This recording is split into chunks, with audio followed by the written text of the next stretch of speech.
Good morning students. अब तक हम सरस्वती सिंधु सभ्यता के बारे में पढ़ रहे थे कि वहाँ का भवन निर्माण कैसा होता है, वहाँ के नगर कैसे होते हैं। आज हम आगे पढ़ेंगे सड़कें और नालियाँ।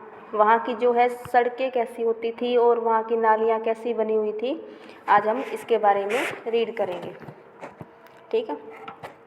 वहाँ जो है सड़कें क्या है, वहाँ पे 13 फुट से लेके 33 फुट तक चौड़ी होती थी। सड़कें की क्या होती थी, 13 फुट से लेकर 33 फुट तक चौड़ी होती थी। और नालियों की चौड़ाई कितनी होती थी, 9 से लेकर 12 फुट तक होती थी। नालियों की चौड़ाई कितनी होती थी, 9 से 12 फुट तक होती थी। और वहाँ जो सड़कें थी ना, वो एक दूसरे को कैसे काटती थी, समकोण पे काटती थी। समकोण मतलब ऐसे क्रॉस में काटती थी, ऐसे जैसे एक सड़क ये जा रही है, एक सड़क यहाँ से जा रही है, जैसे क्रॉस में काट देती थी। क्रॉस में काटती थी तो समकोण हो गए। जैसे एक कोण यहाँ पे बन गए, एक कोण यहाँ पे, एक यहाँ पे, एक यहाँ पे, समकोण हो गए थे, ठीक है। तो क्या थे, सड़कें कैसे काटती थी, एक दूसरे को समकोण पर काटती थी। अब इसका नेक्स्ट है, सड़कों के दोनों ओर नालियाँ बनी थी। सड़कों के दोनों ओर क्या बनी हुई थी, नालियाँ बनी हुई थी। जैसे जो सड़क होगी है, ये सड़कें होगी है, यहाँ पे और यहाँ पे दोनों ओर नालियाँ बनी हुई थी। और ये नालियाँ कैसे ढकी होती थी, ईंटों से कवर होती थी। ये नालियाँ कैसे, ईंटों से कवर होती थी। देखो पहले के टाइम में भी, आज से 5000 साल पहले भी ये सिस्टम था कि नालियाँ क्या है, ईंटों से कवर होती थी कि ताकि मक्खी मच्छर ना पनपे और क्या है, साफ़ सफाई का भी ध्यान रहे, ठीक है। और जब सफाई करनी होती थी ना इन नालियों को, तो इनको कैसे था, ईंटों को हटा के और इनको साफ़ किया जाता था, ठीक है। ईंटों को हटा के क्या साफ़ किया जाता था, इन नालियों को साफ़ किया जाता था। आगे है, ये नालियाँ मुख्य नाले में जाकर मिलती थी। ये नालियाँ कहाँ मिलती थी, मुख्य नाले में जाकर मिलती थी। जो नगर के बाहर पानी को ले जाता था, जो नाला नगर से बाहर पानी को ले जाता था, ये उस मुख्य नाले में जाकर मिलती थी। जिसमें इतनी, ये विश्व की एकमात्र ऐसी सभ्यता है जिसमें इतनी व्यवस्थित नालियों की व्यवस्था मिली है। मतलब विश्व की सब एकमात्र ही ऐसी सभ्यता है जहाँ पे साफ़ सफाई का भी ध्यान रखा है, नालियों की भी ऐसी व्यवस्था की गई थी बिल्कुल ढंग से, ताकि उनको ढक के रखा जाए और सफाई के टाइम उन ईंटों को हटा के, और उनका पानी भी नगर से बाहर जाता था। आगे घरों का निर्माण, भवन निर्माण कैसे होता था।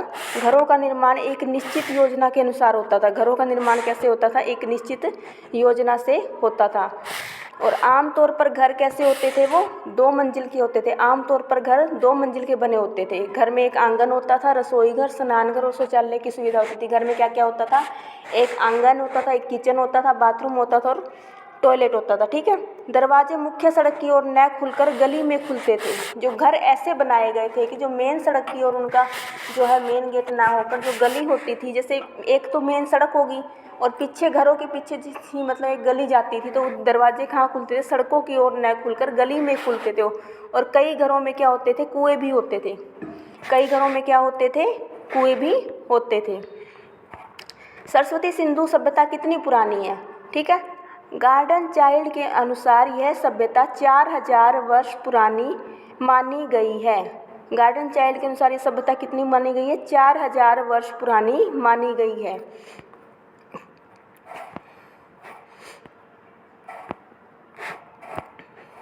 जबकि मार्टिमन व्हीलर के अनुसार इसका अनुमान 2000 ईसा पूर्व से 1500 ईसा पूर्व के बीच माना गया है।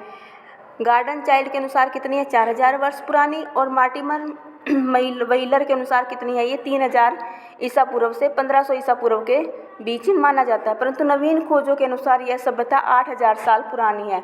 पर जो नए इन्वेंशन हुए उनके अनुसार यह सभ्यता कितनी पुरानी है, 8000 साल पुरानी है।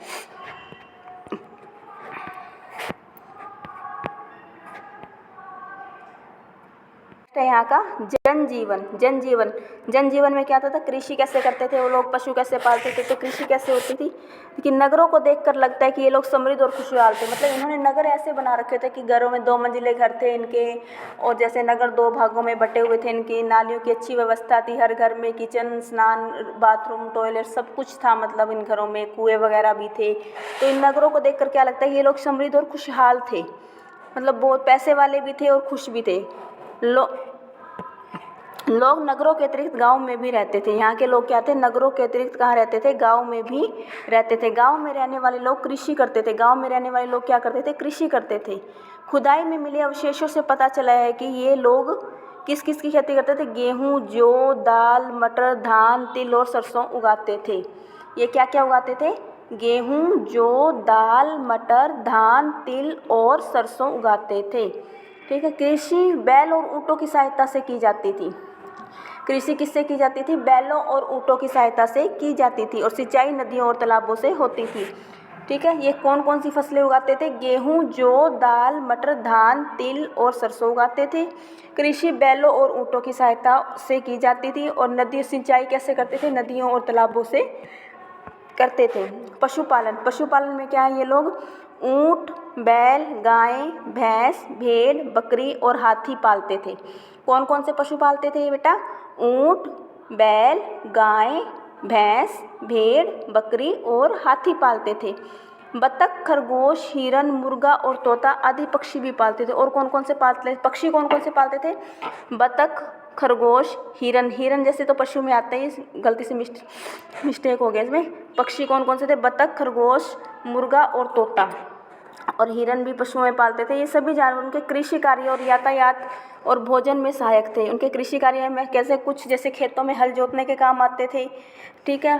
और यातायात में मतलब बोझ ढोने में और यहाँ से वहाँ जाने में, एक स्थान से दूसरे स्थान पर जाने में। और भोजन में कुछ जैसे कुछ पक्षियों का मांस वगैरह ये खाते थे, तो इस चीज़ में ये यूज होते थे। पशुओं को वे झुंड में चराने के लिए दूर दूर ले जाते थे। पशुओं को कैसा था? झुंड में चराने के लिए दूर दूर ले जाते थे। सब पशुओं को इकट्ठा करके उनको चराने के लिए दूर ले जाते थे। जहाँ पे बहुत सारी घास वगैरह होती थी, जंगल होते थे, तो वहाँ पे क्या था? ये पशुओं को चराने के लिए पहाड़ों पर जहाँ घास उगी होती थी वहाँ पे दूर दूर ले जाते थे। ओके क्लास, आपको ये लेसन कल रीड करना है। Thank you class, have a nice day.